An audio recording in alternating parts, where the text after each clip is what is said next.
This is Paulina Combow with the Indie Bohemians Morning Show, and I talked to Kevin Nealon from Weeds and Saturday Night Live.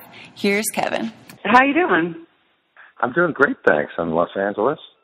Hey, you're in Los Angeles, and I'm over in Florida. So it's pretty early for you, right? Not really. I have an 8-year-old, so I usually get up about 6 o'clock. You have an 8-year-old? Oh, yeah. I have a 9-year-old little brother who started school today. Wow. Your kids start school back already? He starts on the 31st. How old is your brother? He's a little. Yeah, he's 9 years old. Okay, and what's the age gap between you guys? 21 years. I'm 30. Okay, yeah, because my brother was 16 years younger than me. Oh, yeah? Mm-hmm. How is that? It was kind of like being a father. Right. Everybody assumes that I'm his mom. I'm just kind of used to that by now. Yeah, so you know what it's like to have a kid now.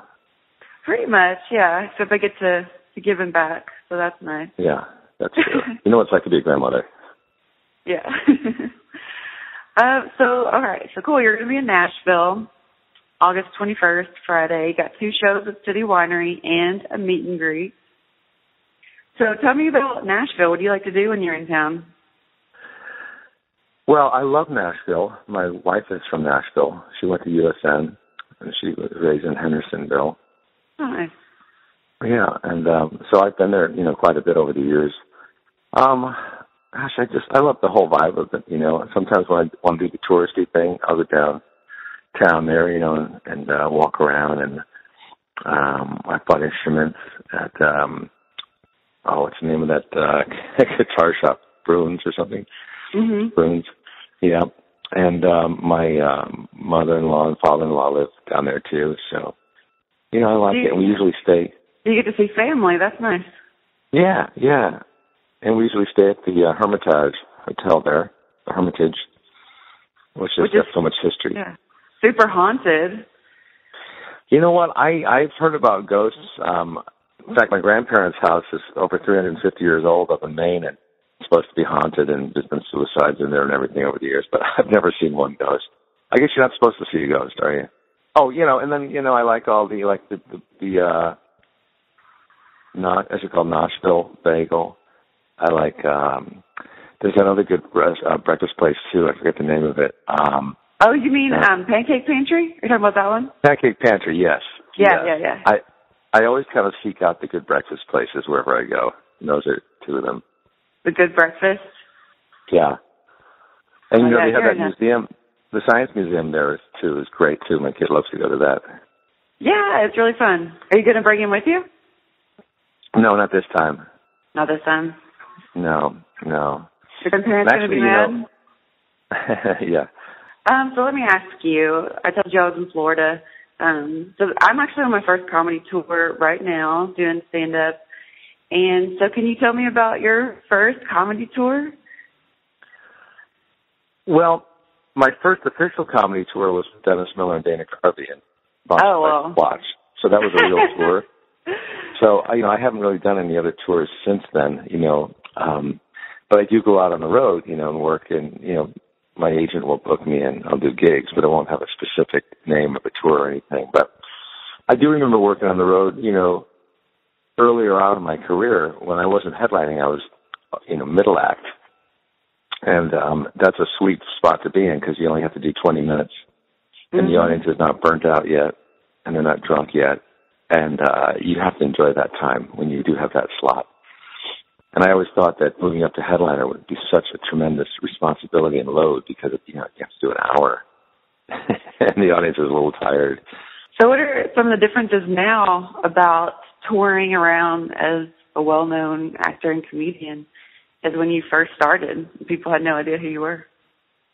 No, they didn't. In fact, sometimes I would go to the end of the line at the comedy club, and I would get in line and just ask people who was playing tonight, and they had no idea. They didn't know who was playing. And I wait in line with them for a while to get a feel for it.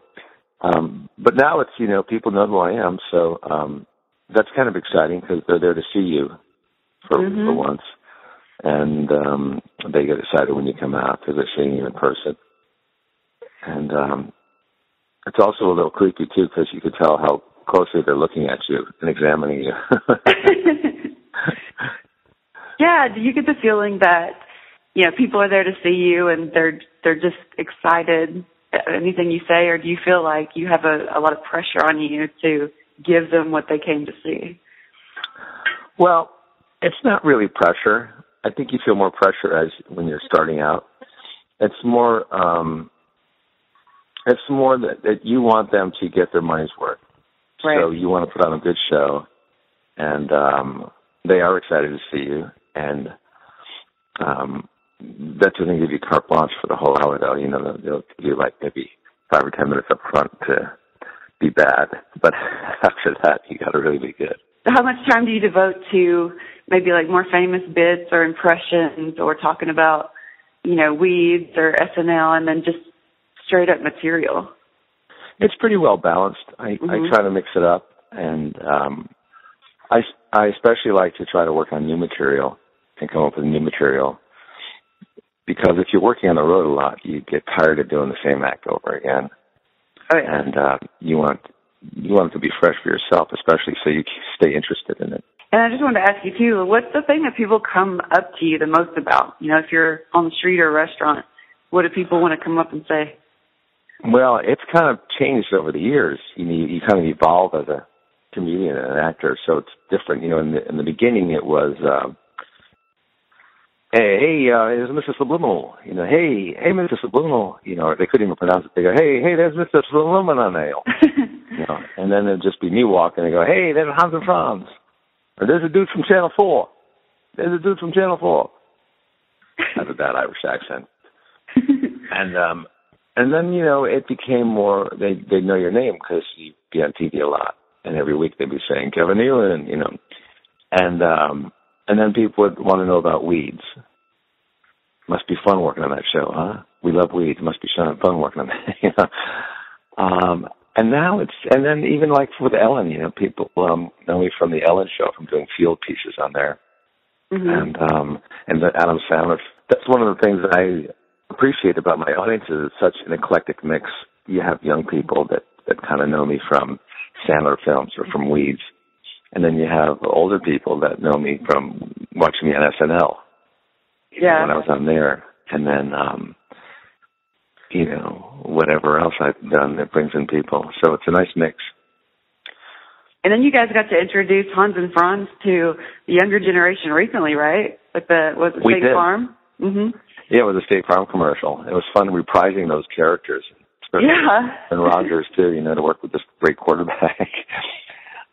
So it was fun to do that. And so now we're even talking about maybe a Hans and Franz cartoon. And plus, the makeup and the wardrobe for that one's probably not too bad, right?